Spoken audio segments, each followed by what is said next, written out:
আজকে আমাদের গৌরবের দিন।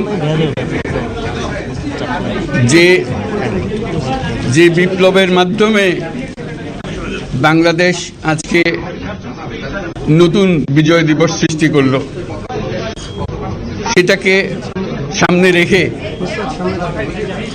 এবং আরো মজবুত করে আমাদেরকে সামনে এগিয়ে যেতে হবে। যারা এটা সম্ভব করেছে, যে তরুণ সমাজ, তাদের প্রতি আমি আবার সমস্ত প্রশংসা এবং কৃতজ্ঞতা জানাচ্ছি তাদেরকে। তারা আমার পাশে আছে।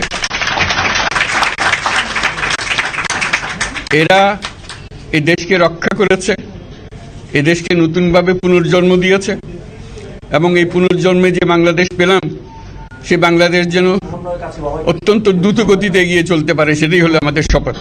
সেটা আমরা রক্ষা করতে চাই, এগিয়ে যেতে চাই। আজকে আবু সাঈদের কথা মনে পড়ছে আমাদের, যে আবু সাঈদের ছবি বাংলাদেশের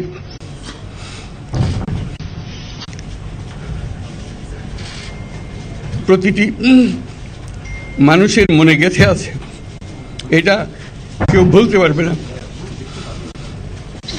কি অবিশ্বাস্য একটা সাহসী যুবক,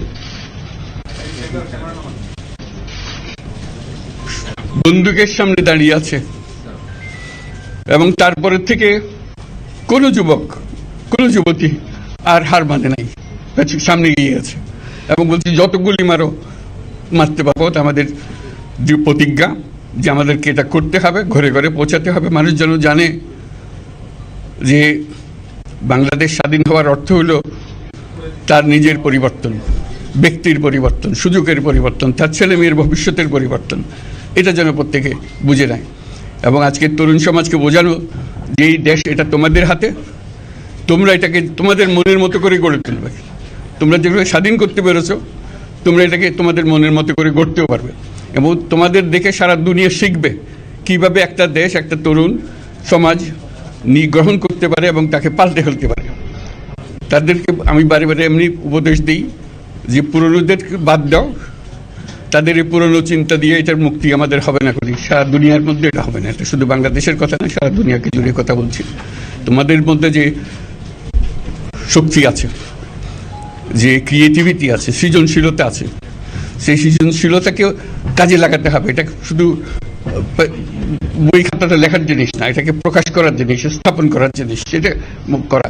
এটা আমরা এই আজকে আমাদের পুরো কাজটা হলো, দায়িত্বটা হলো, তারা যেটা অর্জন করে নিয়ে এসছে, এখন তাদেরকে দিয়ে এটাকে করিয়ে দেওয়া, আমাদের সমস্ত কাঠামোগুলো পরিষ্কার করে দেওয়া। সরকার বলে একটা জিনিস আছে, কিন্তু মানুষের কোনো আস্থা নেই।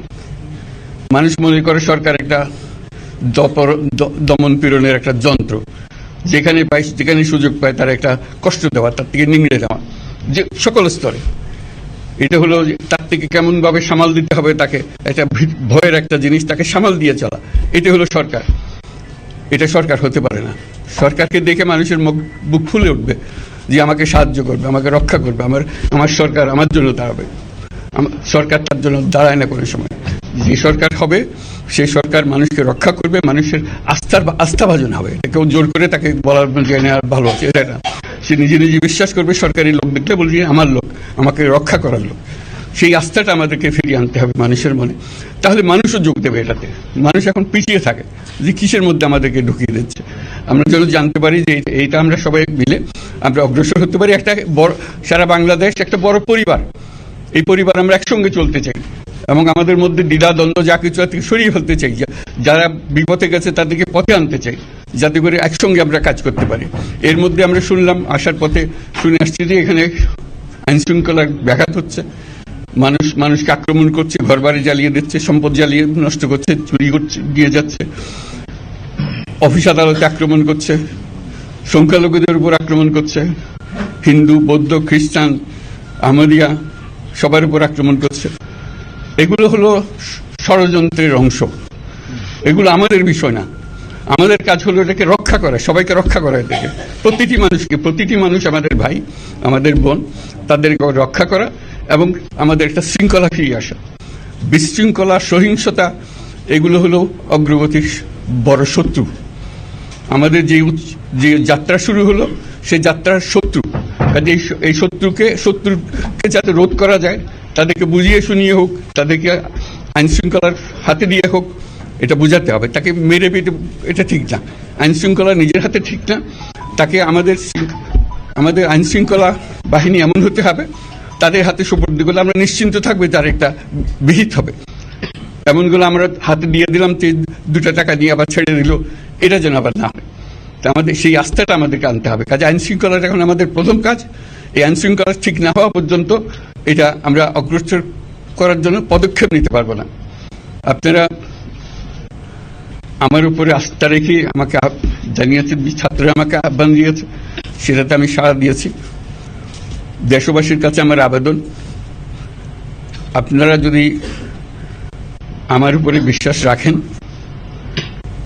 আমার উপরে ভরসা রাখেন, তাহলে নিশ্চিত করেন যে দেশে কোনো জায়গায় কারো উপরে হামলা হবে না।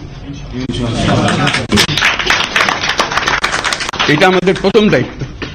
এটা যদি আমি করতে না পারি, এটা আমার কথা যদি না শোনেন আপনারা, তাহলে আমার প্রয়োজন এখানে নাই।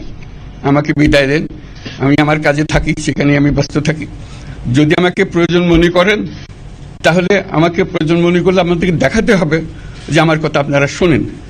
আমার কথা না শুনলে আমার কোনো প্রয়োজন নাই। আমার প্রথম কথা হলো, আপনারা বিশৃঙ্খলা থেকে দেশকে রক্ষা করেন, আপনারা সহিংসতা থেকে দেশকে রক্ষা করেন, যাতে আমরা যা আমাদের ছাত্ররা আমাদেরকে পথ দেখায়, সেই পথে আমরা এগিয়ে যেতে পারি।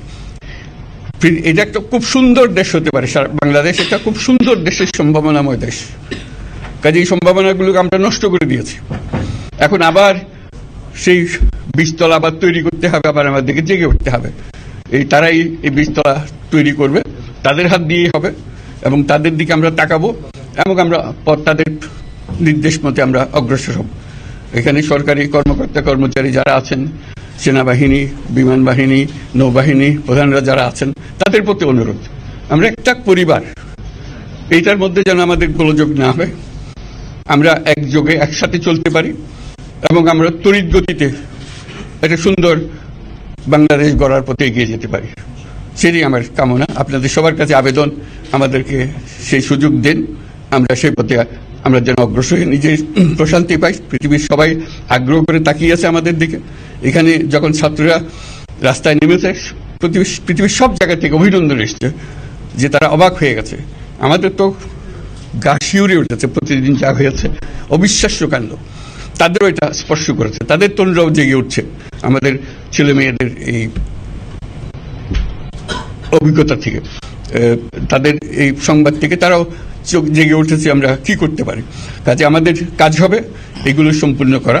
আমরা আজকের থেকে শুরু করলাম, সেটা আশা করি আমরা দ্রুত গতিতে এগিয়ে যেতে পারবো। সবাইকে ধন্যবাদ। আজকে কোশ্চেন আমি নিলাম না, আর দিও না।